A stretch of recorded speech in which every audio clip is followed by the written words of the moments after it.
Well, hello everyone, and welcome back to my shop.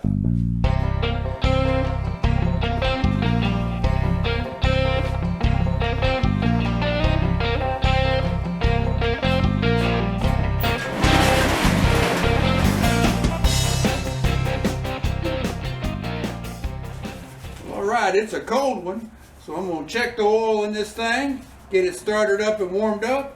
I'm going to take this thing out on a nice winter cruise. So stay tuned and ride along with me.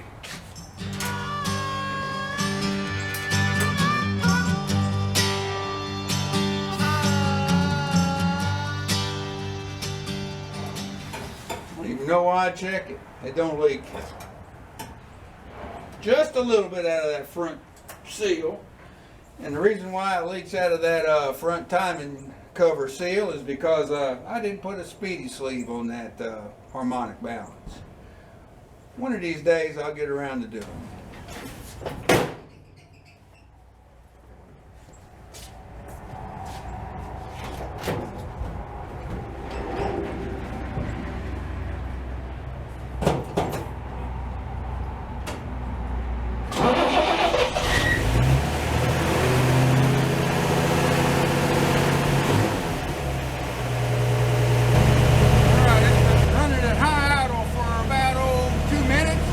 If it'll keep down.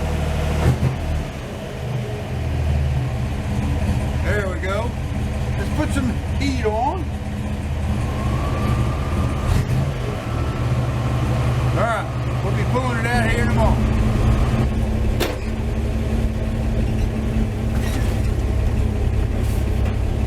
Alright, I already had to turn the heater down to the low setting. Let's pull it on out here.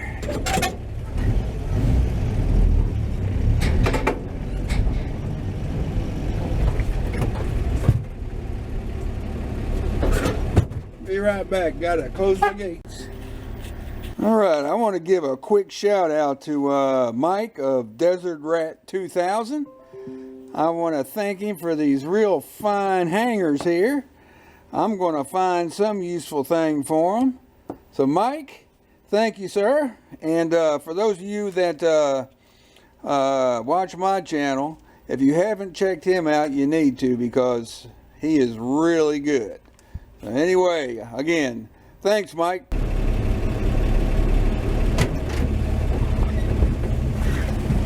Whew. Nice and toasty in here. All right.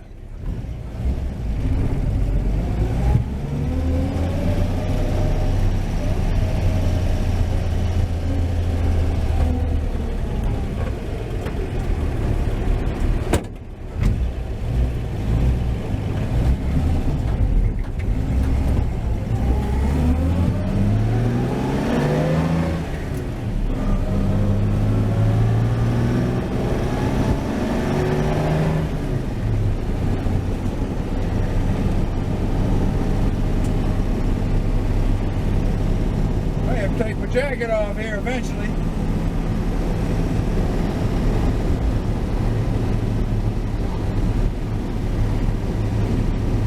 All the vitals are looking good.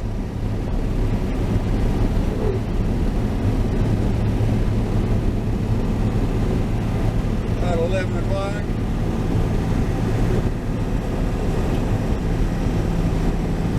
I'm going to have to make me a pit stop here in a moment or two.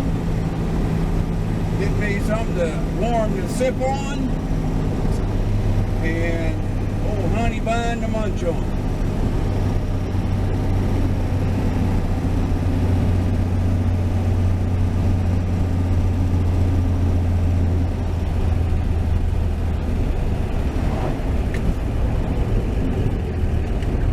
It's about 24-25 degrees outside, and feels colder than that.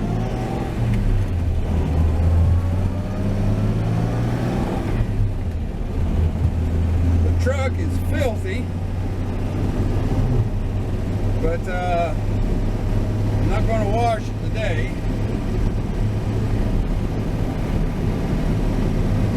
The inside smells like peppermint. Now, I don't know if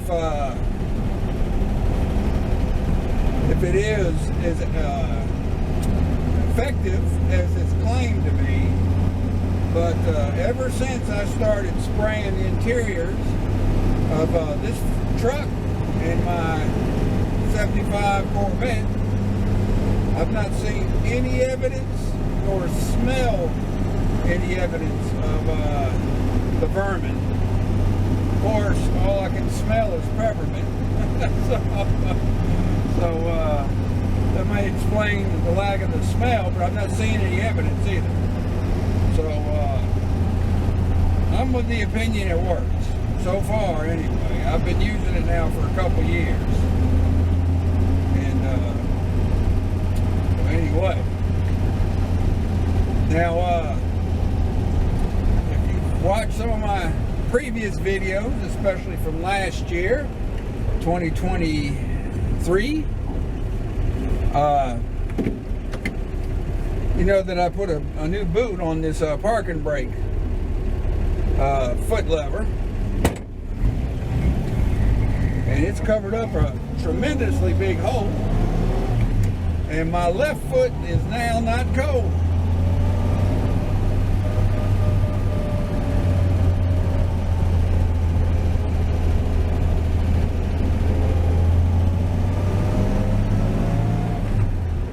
I used to take a rag and wrap it around the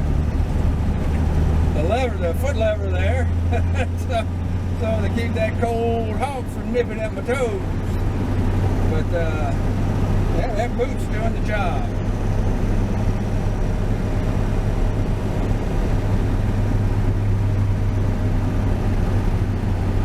You know, sometimes just the smallest things can be such tremendous improvements. That car's going to find out they're closed on Wednesdays. Yeah. I've got a lot of dumping I got to do, but they're closed today. He's got a trailer full.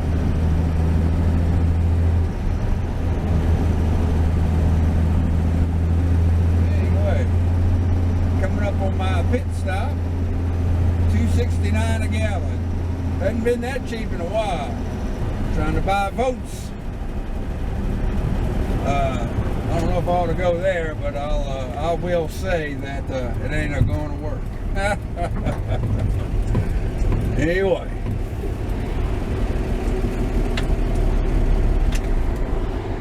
I got to turn my fan off manually because I've got it hot. It doesn't run through the switch. So I'll be right back.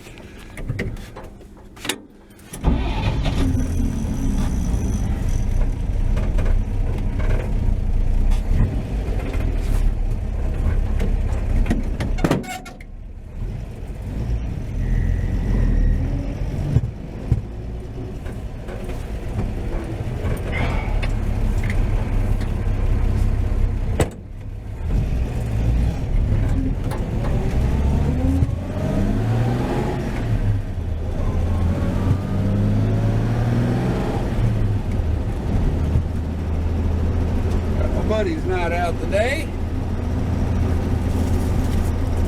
Got my honey bun. But they had the water turned off. They were replacing some water filters, so I didn't get my hot Joe. So anyway, turn him back on low. This heater, now the old heater I had in here, the recirc, that the original owner Lee installed, it would run you out of this truck. It worked real good, and I didn't have any problems with windshield or windows fogging up. But I decided to go to the deluxe airflow heater, and you know, the main selling point of the deluxe heater over the recirc was that it brings in fresh air, which helps to keep the windows defrogged better. So I don't know, I didn't have any problems with the recirculating heater. But this fresh air heater, like the recirculating heater, will run you out of the cab eventually. It just puts the heat out. Now I had to, when I broke this engine in, after rebuilding it, I put a 160-degree thermostat in it and ran it great for years with it. That's when I ran in the 216 that was in this truck. Well, with the fresh air heater, I discovered that it really wouldn't get hot enough. The cold air coming in through the gills over there on the passenger side, it was I was getting it was cooler. And like on a day like today, 24, 25 degrees, you don't want cool air coming in, you want that heated air. So I went up to a 180 thermostat and yeah, fixed it right up. And I didn't run any hotter in the summer either.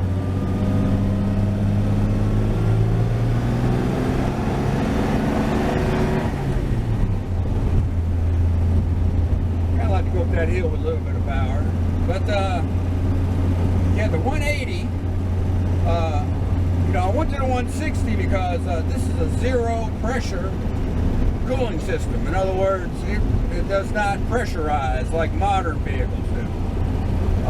And once it warms up, it's going to spit out antifreeze or coolant until it gets to a happy medium, and that's where it'll run. Now, what you do to offset that, you put in a overflow tank, and just make sure the camera's still up.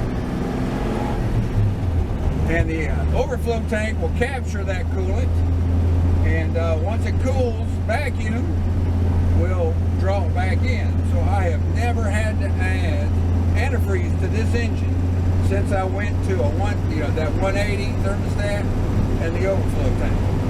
And I don't run high. This temp gauge maxes out at 212. All right, that's what the old 216 engines went. I think the 235 and 261 engines that goes to 220, but this is 212, and this normally runs with the needle on the 8 of 180, and that's where it's pretty much stays.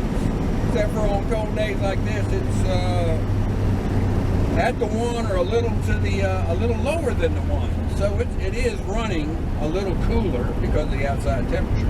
I could block off some airflow to the radiator, but I'm not concerned with it because my heater is working great.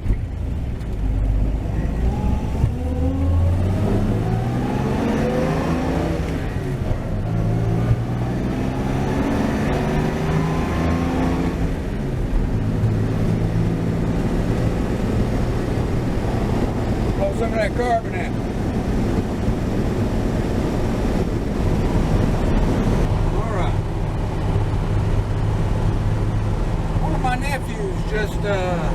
Just graduated Navy basic training here about in November of 2023, and they've shipped him off to his A school now. Appears he's going to be a corpsman, and he was carrying on about some stuff about Navy boot camp. I guess they call it boot camp. And I'm thinking, well, at least they seem to be doing stuff the way they should be. It's not gone all woke like you hear. Not to say that I have seen commercials and videos of some pretty strange stuff coming out of the our military lately. But anyway, I got to thinking, in 2 generations of mine, we've had 2 sailors, 1 Coast Guard, 1 Army, 2 Air Force, 3 Marines. Marines. What does that say? That might mean that there's been 3 of us that were dropped on our head one too many times. Anyway, oh, it's nice and comfortable in here.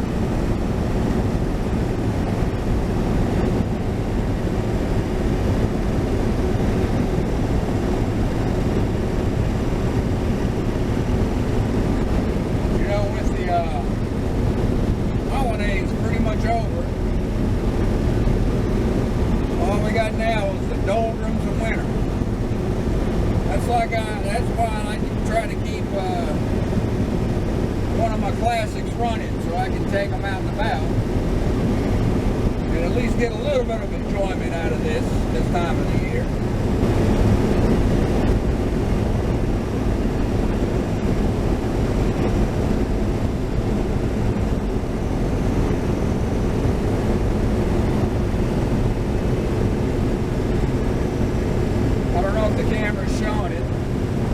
I guess I'm running about 55, that's about 2,600 RPM.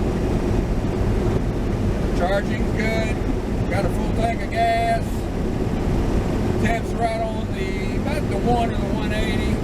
Oil pressure's pegged at 30. So we're doing pretty good. Heater's working good, I'm at the very low setting. The only thing really bothering me is that I let the truck, it just gets dirty, it just gets dusty sitting in the shop. And I should have took it out and cleaned it when the temps were better. Well, but the good thing is, since I'm inside, which is clean, I'm not really seeing the outside that much. Anyway.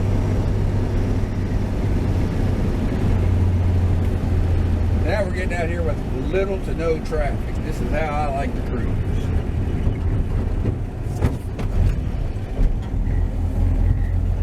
So he's still a little cold because he stumbled some.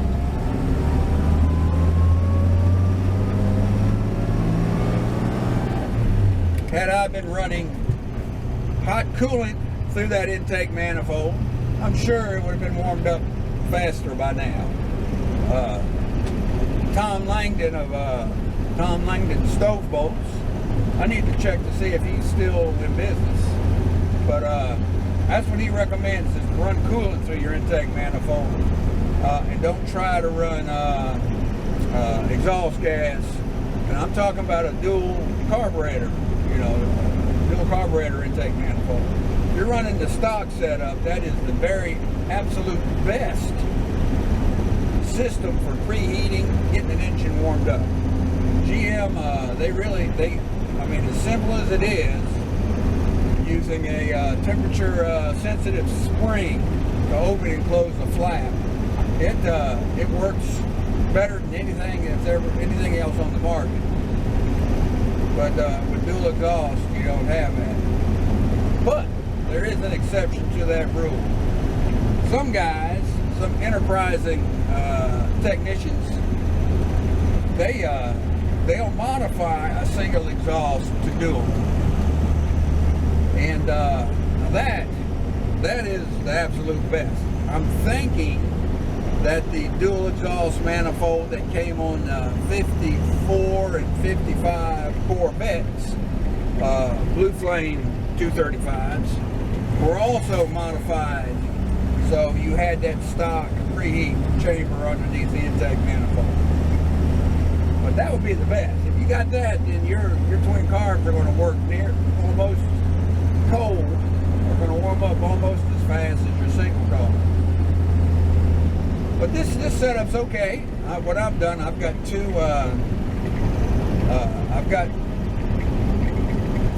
Fenton headers, cast iron headers, and I'm routing a 3/4 inch copper tube from each header to the plate underneath the intake manifold.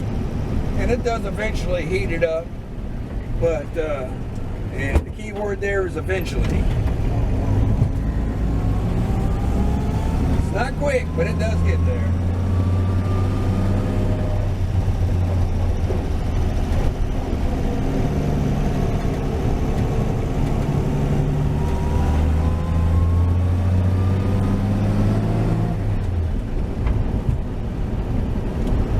What?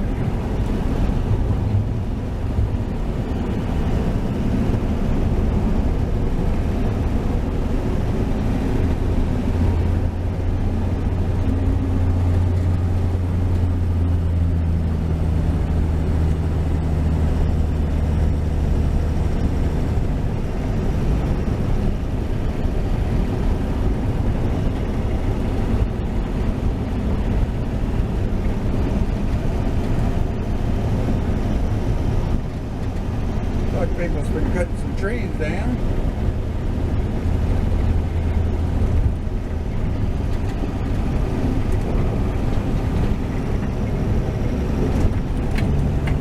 Alright, we're at House Mountain here. It's a great hike. Unfortunately, I've let myself get out of shape and I've not hiked it in a couple of years now. I used to do it quite regularly. It's got 3 main paths. You go up on the south path. That's how if you go up that way, it's this end. At oh, look at that hog. Little red tail. Yeah. I should have got the they're back around now. They kind of fly in and out. I've got resident red-breasted, I think, hogs, which are a smaller breed of hog. That stay year-round. They nest somewhere around my back property because I see them every day, or I hear them every day. And I think it's red-breasted. But anyway, I'll look it up. Bring it across there. But they can't go for anything that's like a cat or a large full-grown rabbit or a squirrel or anything. Well, they will go after small squirrels. But the red tails, they'll go after anything that they're bigger than. Little dogs, little cats, well, full-size cats, full-size squirrels, possums. They come through in the winter. They come down for the winter, hang around to the spring, then they, I don't know where they head, probably north. And they're silent. They're not like the red-breasted hawks, which they call all the time. They announce their presence when they're around. But anyway, I was talking about the House Mountain. Go up the north end. You hike the mile-long top path, and you come down, I believe it's the blue path. And if you're in good shape, you can do it in 2 hours. I normally took 3 hours. I think I got it down to almost 2.5. But, oh, I need to do some walking now. My wife walks every day with a couple of her buddies, and they like to talk about us. But with our ears ring. But I need to start walking more. I need to get back, because I want to get back to hiking again. I'm getting too used to that gum recliner, I guess is what I'm saying. Now, cruising this is a little bit of a workout. Power steering is right here. Got a shift. Move your legs, your feet. That's a little bit. But it's not a workout, it's like walking. This bump here will get you.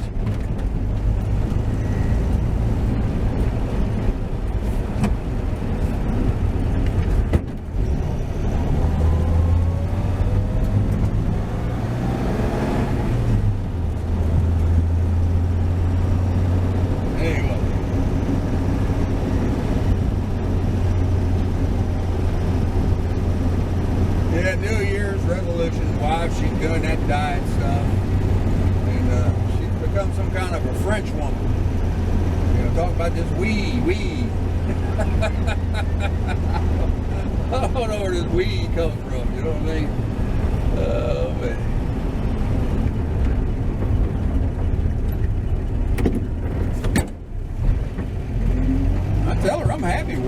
need to do anything. That'd make me happy, but oh well. There's that crazy thing called health, I guess.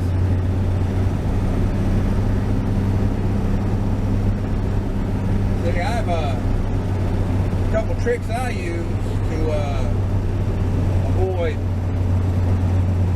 such talk of dieting and working out. Is number one, I avoid windows or mirrors.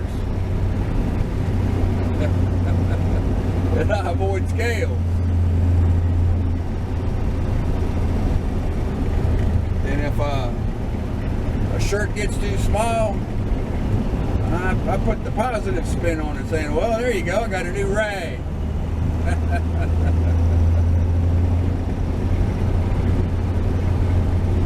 Oh, yeah.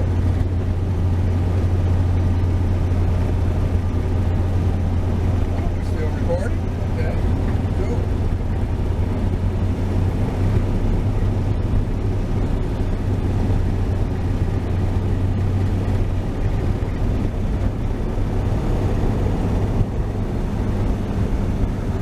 Pond looks froze.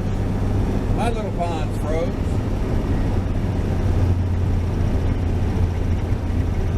It spent the whole month of September and part of October dry. So I went in with the front end loader and backhoe and dug it out some. Got some of that muck out of the bottom. Now that muck is actually really good for a garden, believe it or not. It's like a nutrient-rich compost, and so I put it in a separate pile and mix it in with my garden dirt. And thought about recording it, but well, there just isn't a whole lot of interest in that Kubota on this channel.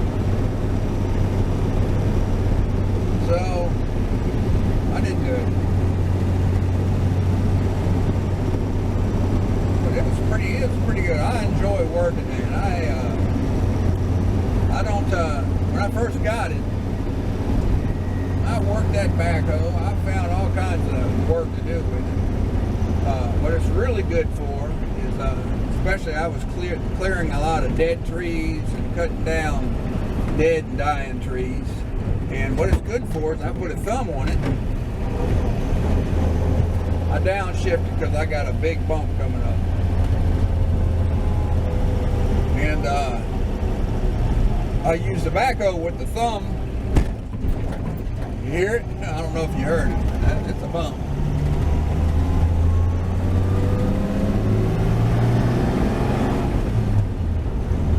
But I put the thumb on the backhoe and I use it to lift up logs.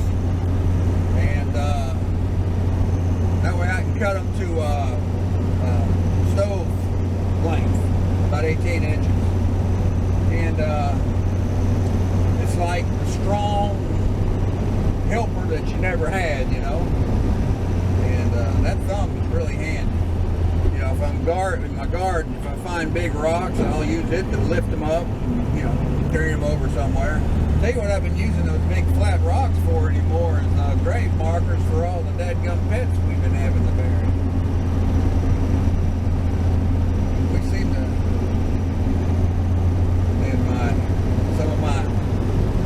Also bring their pets over. It's like we become a pet cemetery. A little eerie around Halloween time, if you know what I mean. Tell you what.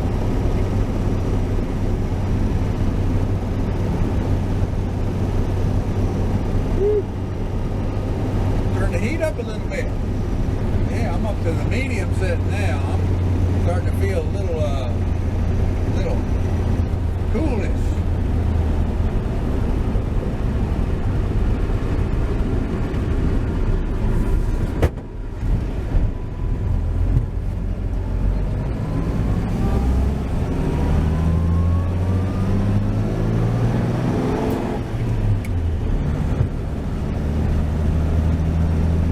thing good about cruising this truck over the vet, it's 100% easier to get in and out of.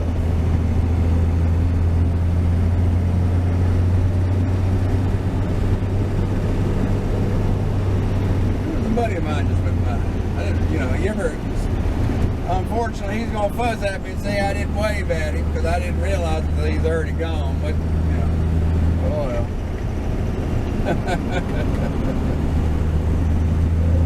We're mighty friendly around these parts.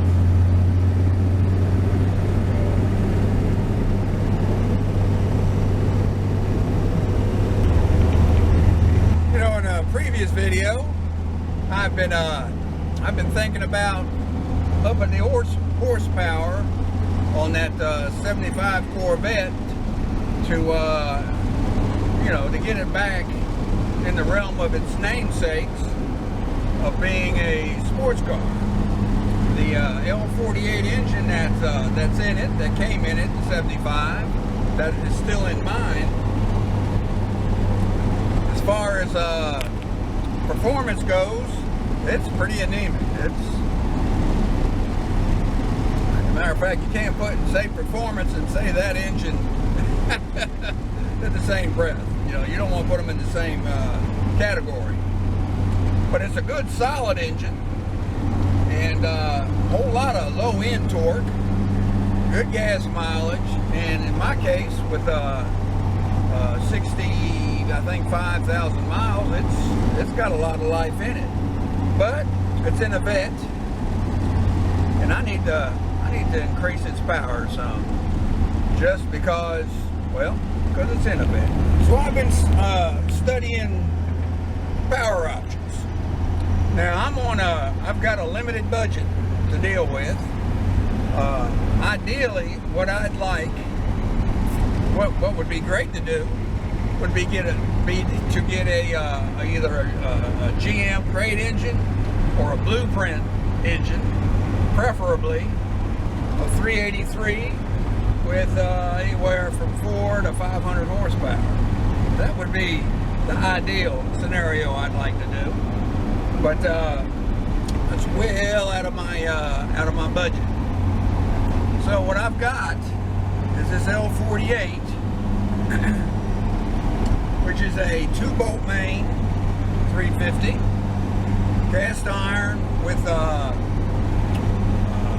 cast iron heads that are open chamber 882s, which are oh gosh, they're like 76cc combustion chambers, and between that and the dished out pistons, I think it's listed at a little over 8.5 to 1 compression ratio. That is not conducive for performance. 75, they came out with the L82 as the performance upgrade, and it came out with about 40 more horsepower, and but it's a 4-bolt main, and it's got the rotating assembly that's conducive for the higher horsepower. It takes 1,000 more horsepower to make that additional horsepower. It takes 1,000 more RPM to make that additional horsepower. But you know, it is designed for it. So a friend of mine's actually putting together a vet now with a 79 with an L82. But I know a lot of people will say, go LS, young man. Well, that's not in my budget. The reason being, that vet of mine has got a practically new exhaust system, from long tube headers all the way back to dual exhaust, all the way back to accelerator or some name, twin mufflers. And I have no need to replace that. And if you're familiar with the small block Chevy Evolution, you'll know that the exhaust ports on a LT1 with Vortec back all the way back through the small block development, they had Siamese exhaust cylinders there in the middle, which made it unique. And the LS engines, they have 4 equally spaced exhaust ports. So those headers would not bolt up to it. So that would mean an exhaust system change out that at this particular time, mine being in the great condition it's in, I don't see replacing that. So that keeps me in the small block Chevy category. Now I've been really looking at the Vortec heads, and kind of feel like that may be the way I want to go. Now, maybe even go with a roller cam.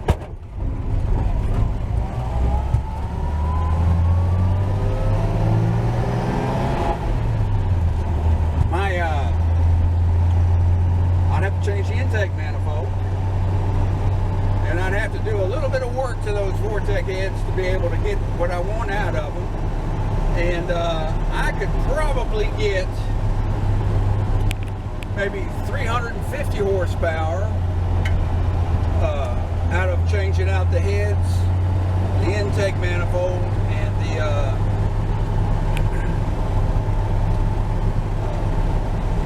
well, that would be it. The heads and the cam. I can keep my existing carburetor, and it would. I've even got a Holly 750 I could put on there, but that would almost be too much for that setup. But my Quadrajet, isn't there anything wrong with it? So I'd have to get a Vortec intake manifold aftermarket that would adapt to the bore of a Quadrajet. But anyway, I'm kind of leaning that way, and I'm almost thinking that I could bring it within budget, and 350 horsepower on a 2-bolt main, there ain't nothing wrong with that. It would handle it fine from all my research. So anyway, that's kind of something I'm considering. Of course, the question becomes, do I go to a junkyard and look for those Vortec heads? What is it, the 062 or what's that, 409, 906s maybe? You know, I got it wrote down. Or should I go on like eBay or something and buy a remanufactured set? You know, one of the problems they had with those heads was that they were kind of a thin casting and they could crack. Well, that's what they said about these 882s on this engine, on the engine I've got, and they're not. There's not a thing wrong with them. Hold on. Well, I've got myself into heavier traffic and I can't hardly talk anymore, so I'll touch on that some more. But just thought that was a neat, you know, a thought I've been really researching lately, and you know, I've got a little bit of war chest saved up that I can either put in the body work of this or the engine of the vet. So that's my dilemma that I'll be coming to a solution soon. Anyway, sometimes when I'm driving it, I think, where's that high gear? Where's that overdrive?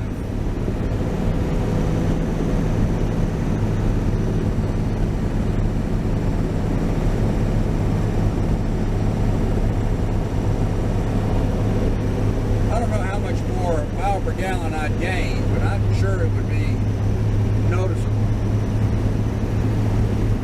Because I find that, you know, I go by ear when I'm driving it, and depending upon the road conditions and the roads I'm on, I just listen for that sweet spot where it just sounds good. It's hitting a heavy leg, doesn't sound like it's overspinning or anything. And I look down at the speedometer and I notice I'm generally around 50. Now I'm still running the stock 411 rear gears, and 3-speed transmission, torque tube. So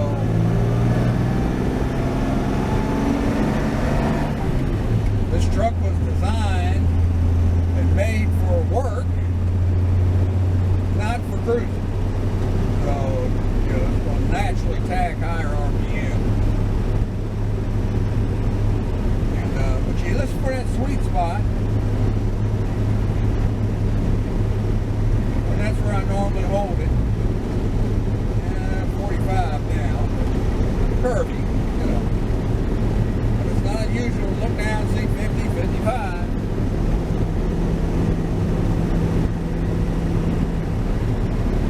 If I were to modify this drivetrain, I would go with the 355 rear gears.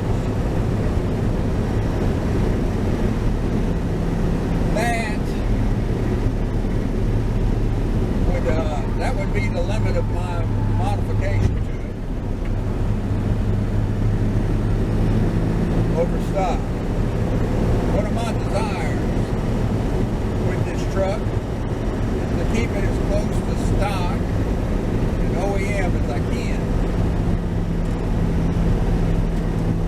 I'll let the generations that follow me deal with it as far as what they want to do. But when it leaves my hands, it's going to be pretty close to how I come out of the factory. Now the engine, it's modified, but it is period correct. It wasn't unusual for people with a 49 truck to put a 54 engine in it back in 54 or 55, because the 216s of the day, if they worked them hard, well, they're wore out.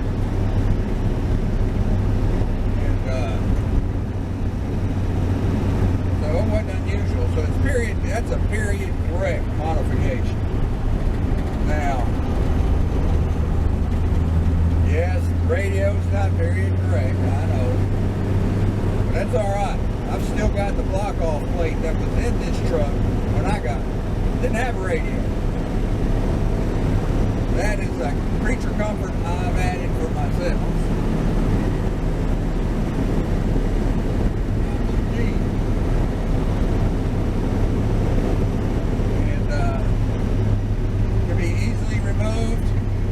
Speaker pulled out of the grill here, and there you go, back to where it was. And of course the tag, that can be removed. It's not drilled into my dash at all.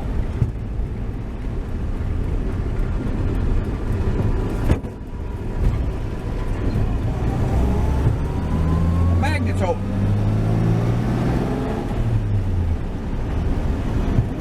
Going on up here.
been repaved within the last couple months too.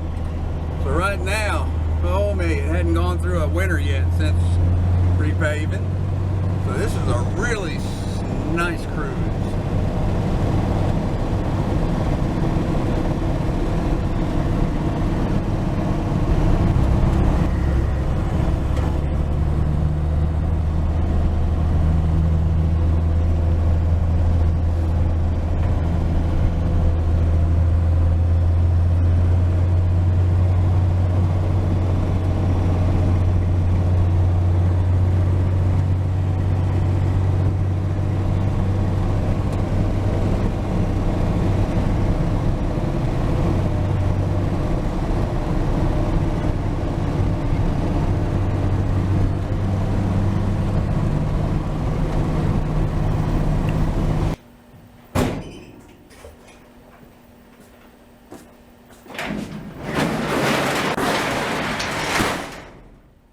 We made it back, closing that pneumonia hole, get some heat going in the shop, and we'll get some get to doing something else.